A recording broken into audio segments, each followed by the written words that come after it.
3 साल का सदीक पिछले 2 घंटों से रोते हुए अपनी माँ से रोटी मांग रहा था। रोते हुए कह रहा था कि अम्मा भूख लगी है, मुझे रोटी दो। मगर शाइस्ता तो अपने ही कामों में लगी हुई थी। घर के काम निपटाकर वो कमरे में आई तो सदीक को लगा जैसे अम्मा अब इसे कुछ खाने को देगी।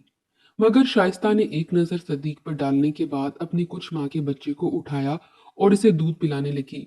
ये देखकर तो सदीक गहरी सांस खारिज करके रह चुका था। जाने क्यों इसकी अम्मा इसके साथ ऐसा करती थी।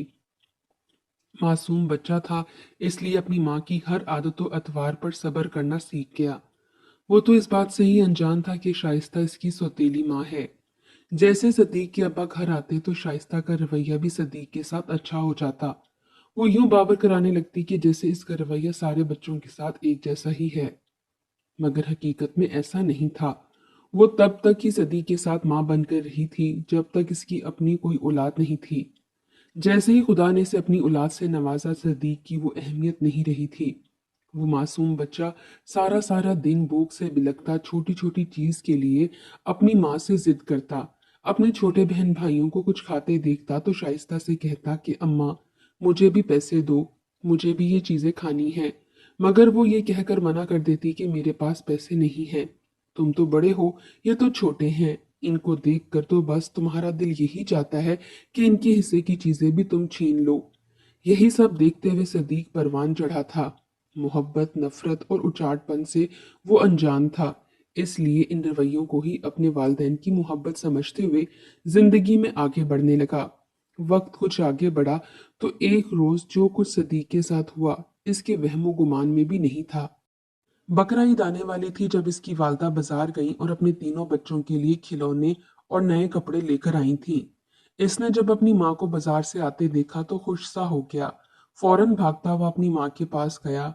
माँ नए कपड़े निकाल निकाल कर अपने सारे बच्चों को दिखा रही थी। हर खिलौना जो शॉपर से निकलता, इसे देखकर सदीक को ये लगता कि शायद ये चीज मेरी माँ मेरी खातिर लाई होगी। मगर ऐसा नहीं था।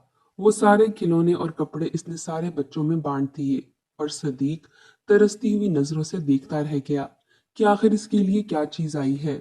जब सारे शॉपर खाली हो गए और इसकी माँ इन सारे शॉपरों को लपेटकर एक जानिब रखने लगी तो वो मासूम सा बच्चा तरसती हुई नजरों के साथ शाइस्ता को देखकर बोला कि अम्मा, आप मेरे लिए क्या लाई हैं? मैं ईद पर कौन से कपड़े पहनूंगा? ये सुनकर शाइस्ता ने एक सरसरी सी नजर सदीक पर डाली और कहने लगी, भाई मैं तो अपने बच्चों के लिए ही चीजें लाई हूँ। अब जितने पैसे थे इनमें तो मेरे बच्चों की ही चीजें आ सकती थीं। सदीक ने यह सुना तो अगले ही पल बेयकीनी से अपनी माँ को देखते हुए कहने लगा, तो अम्मा मैं भी तो आपका बेटा हूं ना, आपका बड़ा बेटा। वो जैसे अपनी माँ को याद दिलाना चाहता था मगर अगले ही पल शाइस्ता हंसी और मुंह में ही बुड़बुड़ाकर बोली कि किसने कहा तुम मेरे सगे बेटे हो, और ना ही मैं तुम्हारी माँ हूं। जब मैं तुम्हारी माँ ही नहीं तो भला क्यों मैं तुम्हारे लिए कुछ लेकर आऊंगी? जाकर अपनी माँ से कहो, वही तुम्हें ये सब चीजें खरीद कर देगी। इसने तंजिया अल्फाज इंतहाई धीमी अल्फाज में कहे थे, मगर सदीक अपनी माँ के अल्फाज सुन चुका था। इसके तो वजूद में जैसे सनसनी सी दौड़ चुकी थी। वो उस वक्त सिर्फ 8-9 साल का था जब ये हकीकत इस पर खुली थी। वो बेयकीनी से अपनी माँ के पास दौड़कर गया। कहने लगा कि अम्मा, आपने ये बात मजाक में कही है ना? आप ही मेरी अम्मा हो। मगर शाइस्ता ने इसे कोई जवाब ना दिया। उल्टा इसका हाथ अपनी कमीज से झटक दिया और अपने सगे बच्चों के कपड़े अलमारी में रखने लगी। पहली मर्तबा इसे ये एहसास हुआ था जैसे वाकई शाइस्ता इसकी माँ नहीं है। भला माँ ऐसे कहाँ करती है जैसे शाइस्ता इसके साथ करती थी। इसकी आंखों में आंसू थे। इसने एक नजर अपने छोटे बहन भाइयों को देखा जो अपनी चीजें अपने पास यूं छुपा रहे थे जैसे सदीक इनसे ये सब कुछ चुरा लेगा। सदीक की आंखों में आंसू थे। वो मासूम सा बच्चा इस कमरे से निकलकर दूसरे कमरे में गया और एक जानिब को गुमसुम बैठ गया। शाम हो चुकी थी जब सदीक के अब्बा वापस घर आए। दादी भी नमाज पढ़कर फारिग हुई थी। दादी ने सारा दिन अपनी बेटी के यहाँ गुजारा था। कुछ देर पहले ही वापस आई और सीधा नमाज पढ़ने लग गई थीं। मगर अब जब पूरे घर में कहीं भी सदीक नजर ना आया तो वो पूछने लगी कि शाइस्ता, ये सदीक किधर गया है? जरा मेरी तरफ भेज। सुबह से इसका चेहरा नहीं देखा। शाइस्ता ने सदीक को आवाजें दी, यहाँ तक कि फिर दादी ने भी सदीक को बुलाया, मगर वो अपने कमरे से बाहर नहीं आया था। आखिर को दादी खुद लाठी टेकते हुए सदीक तक पहुंची जो कमरे में एक जानिब को सर झुकाए बैठा था। दादी को तो जैसे कुछ होने लगा था। इसी पर सदीक के अब्बा भी घर आ चुके थे। घर आते ही जब इसने सबको सदीक के कमरे में इकट्ठा देखा तो खुद भी वहीं चला आया। अपने बच्चे को यूं सर झुकाए बैठा देखकर परेशान सा हो चुका था। वजह पूछने लगा कि आखिर क्या हुआ है, क्यों यहाँ सब इकट्ठे हैं। दादी बार बार सदीक से पूछ रही थी कि बताओ बेटा क्या बात है, क्या शाइस्ता ने तुझे कुछ कहा है या तेरे बहन भाइयों ने तुझसे कोई बात की है। इसने जब अपना सर ऊपर को उठाया तो आंखों में मोटे मोटे आंसू चमक रहे थे। रोते हुए कहने लगा कि दादी, क्या ये अम्मा मेरी अम्मा नहीं है। ये बात सुनकर तो जैसे सबको सांप सूंघ चुका था। जो कुछ साइस्ता ने इसकी खातिर बोला था इसने सब कुछ बोलकर कहा, और एक मर्तबा फिर पूछा कि क्या दादी ये मेरी अम्मा नहीं है। आखिर को दादी ने अपने बच्चे को सीने से लगा लिया, कहने लगी, ना मेरा बच्चा, रोने की जरूरत नहीं है। हम तो चाहते थे कि तू जरा बड़ा हो जाए, इसके बाद ही तुझे इस हकीकत से रोशनास करें। मगर अब जब तू सच जान ही चुका है तो तुझे बता देते हैं कि दर हकीकत तेरी पैदाइश के बाद तेरी माँ वफात पा गई थी। तुम तो बहुत छोटे थे, इसलिए तुम्हारी परवरिश और देखभाल के लिए तुम्हारे अब्बा ने दूसरी शादी कर ली। तुम्हारी माँ तब फौत हुई थी जब तुम 1.5 साल के थे। दादी के मुंह से जब ये बात सुनी तो सदीक बहुत रोया था, यहाँ तक कि दादी और फिर इसके वालिद भी इसे चुप करवाने लगे। मगर वो कितनी ही देर रोता रहा। उस रोज तो वो सोया भी अपनी दादी के पास था। सारी रात इसे याद आता रहा कि काश इसकी अम्मा आज जिंदा होती तो आज इसके लिए भी खिलौने आते, नए कपड़े आते, इसे खूब प्यार मिलता। वो तो अपने सौतेले बहन भाइयों की अम्मा को ही अपनी अम्मा समझता रहा। धीरे धीरे इसने खुद को अपनी सौतेली माँ से दूर कर लिया था। वो ना ही अब जिद करता और ना ही अपने बहन भाइयों की देखा देखी कोई फरमाइश करता। वो वक्त से पहले ही बड़ा होने लगा था। एक रात जब सदीक सोया तो इसे बड़ा ही अजीबो गरीब ख्वाब आया। उस वक्त इसकी उम्र 12 साल थी। जब वो एक रात ख्वाब से बेदार हुआ और उठ बैठा, वो चिल्लाकर उठा था। इसके चिल्लाने की आवाज पर दादी और इसके वालिद उठकर आ चुके थे। जैसे इसकी हालत थी, दादी आयतल कुर्सी पढ़कर इस पे फूंकने लगी। कहने लगी कि क्या हुआ बच्चे, क्या कोई डरावना ख्वाब देख लिया है। ये सुनकर सदीक कहने लगा कि मैंने ख्वाब में अपनी अम्मा को देखा है। वो एक जानिब को बैठी हुई रो रही थीं और मुझसे पूछ रही थीं कि तुम मुझसे मिलने क्यों नहीं आए, मैं जिंदा हूँ। इसके ये अल्फाज सुनकर तो जैसे सदीक के अब्बा के चेहरे का रंग मुतगैर हुआ था। वो जर्द चेहरे के साथ सदीक को देखने लगा। वहीं दादी को भी गोया सांप सूंघ चुका था। कहने लगी कि बेटा ये सिर्फ ख्वाब है, तुम्हारी माँ मर चुकी है। चलो शाबाश, सो जाओ। सदीक ने भी ये ख्वाब ही समझा। अगले रोज वो इसरार करने लगा कि मुझे मेरी माँ की कब्र के पास लेकर जाएं, मुझे मेरी माँ की तस्वीर दिखाएं, मेरी माँ का नाम क्या था, मैं एक मर्तबा अपनी अम्मा से मिलना चाहता हूँ। इस तरह की कई बातें थीं जो वो कर रहा था कि तभी एक जन्नाटेदार थप्पड़ सदीक के मुंह पर पड़ा। वो थप्पड़ इतना शदीद था कि सदीक तो जैसे ये भी भूल चुका था कि इसकी मुंह में जबान है। वो बिल्कुल गूंगा हो चुका था। इसके वालिद इसके मुंह पर थप्पड़ मारकर बोले कि अगर दोबारा तुमने अपनी माँ का जिक्र भी किया तो देखना मैं तुम्हारा हशर क्या करता हूँ। वो मर चुकी है। खबरदार जो अब ये ड्रामेबाजी दोबारा की तो। सदीक उस दिन के बाद बिल्कुल खामोश हो चुका था। दिन ब दिन इसकी तबीयत गिरती चली जा रही थी। वहीं इसकी ये हालत देखकर दादी भी सदमे से दो चार रहने लगी। वो बिस्तरे मार्ग पर थी जब सदीक ने अपनी दादी से आखिरी मर्तबा पूछा कि मेरी अम्मा का नाम क्या था, वो कहाँ की थी, कहाँ रहती थी। ये सब बातें सुनकर दादी ने ही इसे इसकी माँ का नाम बताया कि बेटा, तुम्हारी माँ का नाम शहीना था और वो यमन की रहने वाली थी। तुम्हारे अब्बा एक लंबे अरसे तक यमन में नौकरी करते रहे थे। इस वजह से वहीं पर इन्हें तुम्हारी माँ पसंद आ गई और शादी कर ली। ये बात सुनकर तो सदीक सोच में पड़ चुका था। वो मजीद भी दादी से अपनी माँ के बारे में मालूमात लेना चाहता था, मगर ऐसा ना कर सका क्योंकि इसकी दादी चंद रोज बाद ही वफात पा चुकी थी। वक्त गुजरता गया। सदीक ने अपनी तालीम मुकम्मल की और इसी के साथ ही इसने एक जॉब भी करना शुरू कर दी। मगर अभी तक इसे वही ख्वाब आया करता था। कई हफ्तों बाद एक मर्तबा फिर इसकी माँ इसके ख्वाब में आई और आकर कहती कि बेटा मैं जिंदा हूँ, मैं मरी नहीं, खुदारा एक मर्तबा मुझसे मिलने के लिए आ जाओ, मैं तुम्हारे बगैर जी नहीं पाऊंगी। इसने फैसला किया कि वो इस बारे में अपनी फूफियों से बात करेगा, क्योंकि वालिद से तो बात करने की इसकी हिम्मत ही ना थी। इसने जब इस बारे में अपनी फूफियों से बात की तो उन्होंने इसे इसकी माँ के बारे में मालूमात देने से इनकार कर दिया। कहने लगी कि तुम जानते हो तुम्हारे वालिद को अगर इस बारे में पता चला तो क्या होगा, तो वो तुम्हें फिर बुरा भला कहेंगे।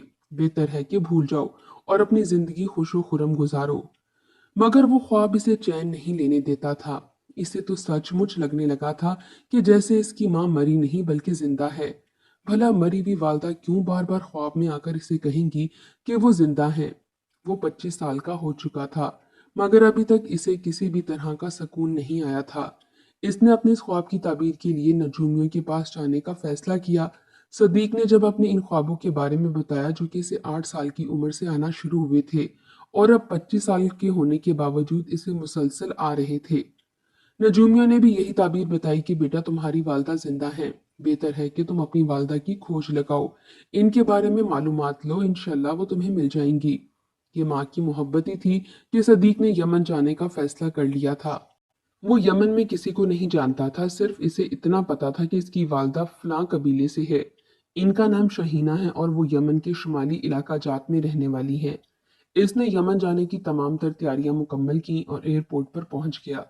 जैसे ही जहाज में बैठा तो इसे एक पल को खौफ भी आया था, क्योंकि यमन के जो हालात चल रहे थे, क्योंकि यमन उस वक्त दहशतगर्दों से भरा पड़ा था। वहां पर कबीलों में बेतहाशा दुश्मनी थी। ये जैसे ही जहाज में बैठा तो इसके साथ खाली सीट पर आकर एक शख्स बैठा। जैसे ही इसने ध्यान दिया तो जैसे इसकी तो आंखें खुली की खुली रह गई थीं। ये तो इसका पुराना यूनिवर्सिटी का दोस्त था। दोनों इतने अरसे बाद मिल रहे थे और खुशकिस्मती से दोनों ही यमन जा रहे थे। सदीक अपने बिछड़े हुए दोस्त को मिलकर बेतहाशा खुश था। अपनी वालदा की याद में तो इसने सभी से किनारा कर लिया था। वो अपने दोस्त से इसका हाल अहवाल पूछने लगा कि आखिर वो यमन क्यों और किससे मिलने जा रहा है। ये सुनकर सदीक का दोस्त कहने लगा कि यमन में इसका एक दोस्त रहता है। दोनों में बड़ी पुरानी दोस्ती थी। इसका दोस्त पहले यहीं पाकिस्तान में ही रहकर नौकरी कर रहा था, मगर कुछ ही माह पहले इसके वालिद का इंतकाल हुआ और वो अपने कबीले का सरदार थे। इसलिए अपने वालिद के बाद इसे ही अपने इस कबीले का सरदार बनना था। इसलिए वो वापस यमन चला आया। क्योंकि दोस्ती बहुत थी इसलिए वो मुझे बुला रहा है कि मैं आकर इससे मिलूं। ये सुनकर सदीक मुस्कुरा उठा। फिर सदीक के दोस्त ने इससे इसके बारे में जब पूछा तो सदीक ने अपने ऊपर बीती हुई पूरी दास्तान अपने दोस्त की गोश गुजार की। कहने लगा कि ये तो अच्छा है कि तुम्हारा दोस्त ही कबीले का सरदार है। दर हकीकत मैं अपनी मरी हुई माँ को ढूंढने निकला हूँ। सबका कहना है वो मर चुकी है, मगर मैं ख्वाब में इन्हें देख चुका हूँ। वो मुझे जिंदा मिलती हैं और हर बार यही कहती हैं कि बेटा मुझे ढूंढो, मुझसे आकर मिलो। और मैं इसी ख्वाब की ताबीर लेने यमन आया हूँ। यहाँ पर मैं किसी को नहीं जानता पहचानता। न जाने इस पूरे यमन में मैं अपनी माँ को कैसे ढूंढूंगा। ये सुनकर सदीक का दोस्त मुस्कुराया और कहने लगा कि तुम्हारी माँ कहाँ रहती थी, इनका नाम क्या है। जब तमाम तर जानकारी दी गई तो इसका दोस्त मुस्कुराया, कहने लगा कि मेरा दोस्त जो कि कबीले का सरदार है, वो भी शुमाली इलाका जात में ही रहता है। तुम फिक्र मत करो, मैं तुम्हारी हर मुमकिन मदद करूंगा। यूं तो बिछड़े हुए दोस्त आपस में मिल चुके थे। ये भी शायद इसकी माँ से मिलने का एक बहाना ही था कि वो अपने दोस्त के साथ यमन की सरजमीन पर उतरा। जैसे ही वो लोग वहां पर पहुंचे तो बड़ी बड़ी गाड़ियां और बकायदा कई लोग प्रोटोकॉल के साथ इनको लेने के लिए आए थे। सदीक एक जानिब को ही खड़ा था क्योंकि ये सारा प्रोटोकॉल इसके दोस्त के लिए था, इसके लिए नहीं। इसका दोस्त रुस्तम अपने यमनी दोस्त से मिला और फिर अपने दोस्त सदीक का तारुफ करवाया और इसके बारे में थोड़ी बहुत मालूमात दी। तो इसने खुश दिली से सदीक का भी इस्तकबाल किया। कहने लगा कि दोस्त का दोस्त तो दोस्त ही होता है। तुम भी हमारे लिए यूं ही अहम हो जैसा कि मेरा ये दोस्त रुस्तम। इसने इन दोनों को अपने साथ लिया और अपने घर की जानिब रवाना हो गए। सारे रास्ते सदीक रास्ते से गुजरते हर एक खातून को बड़े ही गौर से देख रहा था। इसे यूं लग रहा था जैसे वो अपनी माँ को यहीं कहीं चलते फिरते ढूंढ लेगा। न जाने इसकी माँ कहाँ होगी, सच में जिंदा भी थी या नहीं। यही सोचते हुए इसकी आंखों में पानी आ चुका था, मगर जो जात यहाँ तक लाई थी, इसने आगे भी जरूर कुछ सोच रखा था। यही सोचकर सदीक ने आंखें खोली और अपने दोस्त के साथ घर पहुंच चुका था। चूंकि इसका दोस्त एक कबीले का सरदार था, इसलिए वहां पर इसका घर भी किसी महल से कम ना था। कई नौकर चौकर थे और बकायदा बंदूकें उठाकर खड़े सिक्योरिटी एहलकार मौजूद थे। रात बड़ी ही जबरदस्त दावत का एहतमाम किया गया था। कई तरह की यमन की मशहूर पकवानों को मेज की जीनत बनाया गया। वो खाने इतने लजीज थे कि सदीक तो जैसे उंगलियां चाटता रह गया। खाना खाते हुए ये सोचने लगा कि बहुत जल्द वो अपनी माँ का हाथ का बना हुआ खाना भी खाएगा। अगले ही रोज से कबीले के सरदार ने सदीक से इसकी वालदा के बारे में मालूमात चाही। सदीक ने अपनी वालदा का नाम बताया, फिर ये भी बताया कि वो शुमाली इलाका जात में रहने वाली थी। ये सुनकर कबीले के सरदार ने मुस्कुराकर कहा कि मेरे लिए तुम्हारी माँ का पता चलाना कोई मुश्किल बात नहीं है। मैं अभी अपने लोगों को मुख्तलिफ गांव में भेज देता हूँ और फिर आज शाम तक तुम्हारी माँ के बारे में खबर मिल जाएगी। सदीक तो जैसे फिक्रमंद सा हो चुका था, इसने उस कमरे में जायनमाज बिछाई और खुदा की हजूर इबादत में मशगूल हो गया। वो हिचकियां बांधे रो रहा था और रो रो कर अपने रब से दुआ कर रहा था कि मेरे रब, मुझे खाली हाथ मत लौटाना, मेरी माँ मुझे मिल जाए। मेरे सब्र का पैमाना लबरेज हो चुका है, मैं अपनी माँ को ढूंढने की खातिर ही यहाँ तक पहुंचा हूँ, मुझे खाली हाथ मत लौटाना। वो रोते हुए अपने रब से दुआएं कर रहा था। शाम हो चुकी थी जब कबीलों से लोग वापस आए। उन्होंने वहां पर ऐलान किया था कि कोई ऐसी खातून है जिसका निकाह पाकिस्तान में किसी शख्स से हुआ हो और इसका एक बेटा भी हो, मगर फिर किसी लड़ाई झगड़े या तलाक की बुनियाद पर वो वापस यहाँ अपने मैके आ चुकी हो। वो कई गांव में घूमे थे, हर एक घर में जाकर ये खबर पहुंचाई थी। सारे मुलाजिम वापस आए और फिर जो बात उन्होंने बताई, सदीक तो जैसे इसी के इंतजार में था। वो लोग कहने लगे कि हमें तो ऐसी कोई खातून नहीं मिली, मगर इन्हीं मुलाजमों में से एक शख्स बोला कि फलां गांव में मुझे एक ऐसी खातून मिली, मगर वो अब शादीशुदा है। इसका कहना था कि इसकी शादी पहले एक पाकिस्तानी नौजवान से हुई थी। इसका एक बेटा भी था, मगर फिर इसे तलाक दे दी गई और वो वापस यमन आ गई और अब शादीशुदा है, इसके बच्चे भी हैं। अगले ही रोज कबीले का सरदार अपने दोस्त और सदीक को लेकर उस जानिब जाने लगा। कहने लगा कि एक मर्तबा मिलकर देख लेते हैं, अगर तो सदीक की वही वालदा है तो फिर तो हमारा काम मुकम्मल हो जाएगा, अगर वो इसकी वालदा ना हुई तो हम अपनी तलाश फिर जारी रखेंगे। सदीक सारे रास्ते दुआ करता गया था। जैसे ही वो लोग इस गांव में पहुंचे तो उस औरत का शौहर भी उस वक्त घर पर ही मौजूद था। कबीले के सरदार के खास आदमी गए और जाकर कहने लगे कि ये लड़का अपनी वालदा से मिलना चाहता है, खसूसन पाकिस्तान से अपनी वालदा से मिलने के लिए आया है। जब ये बात उस खातून के शौहर ने सुनी तो वो गुस्से से बिफर चुका था। कहने लगा कि हरगिज नहीं, मैं कैसे किसी भी गैर शख्स से अपनी बीवी को मिलवा दूं, इसका किसी भी पाकिस्तानी से कोई रिश्ता नहीं है। ये अब मेरी बीवी है और मेरे बच्चों की माँ है। वो तो हत्ते से ही उखड़ चुका था, मगर जब बकायदा कबीले के सरदार को एक प्रोटोकॉल के साथ वहां पर मौजूद देखा तो वो झीम सा गया। मना करने की तो इसकी जुर्रत ही ना थी। फिर भी गैरतमंद शख्स था, कहने लगा कि ठीक है, मैं अपनी बीवी को इस लड़के से मिलने की इजाजत दूंगा, मगर वो इसके सामने नहीं आएगा, बल्कि वो यूं ही दरवाजे के पीछे से हर सवाल का जवाब देगी। ये सुनकर सदीक का तो दिल तो जैसे इसकी मुट्ठी में कैद हो चुका था। वो खातून दरवाजे के पीछे आ चुकी थी। जब सदीक ने आवाज दी कि अम्मी, मैं सदीक आपका बेटा आपसे मिलने आया हूँ, ये अल्फाज सुनना थे कि अगले ही पल झटके से दरवाजा खुला और वो औरत भागकर बाहर आई और फिर सदीक के गले लग गई। ये माँ की ममता थी या रूह का रूह से रिश्ता कि वो अपने बच्चे को इसकी आवाज से पहचान चुकी थी। दोनों माँ बेटे को मिलकर रोता देखकर सबकी आंखें अश्क पार हो चुकी थीं। अगले पल सिद्दीक की माँ ने इसे तमाम तर निशानियां पूरी की कि तुम्हारे बाप का नाम ये था, तुम्हारी दादी और तुम्हारी फूफियों के ये नाम थे, तुम फलां मोहल्ले में फलां इलाके में इस तर्ज के बने हुए घर में रहते थे। तो तमाम तर निशानियां पूरी हो चुकी थीं और इसे यकीन आ चुका था कि यही इसका बेटा है।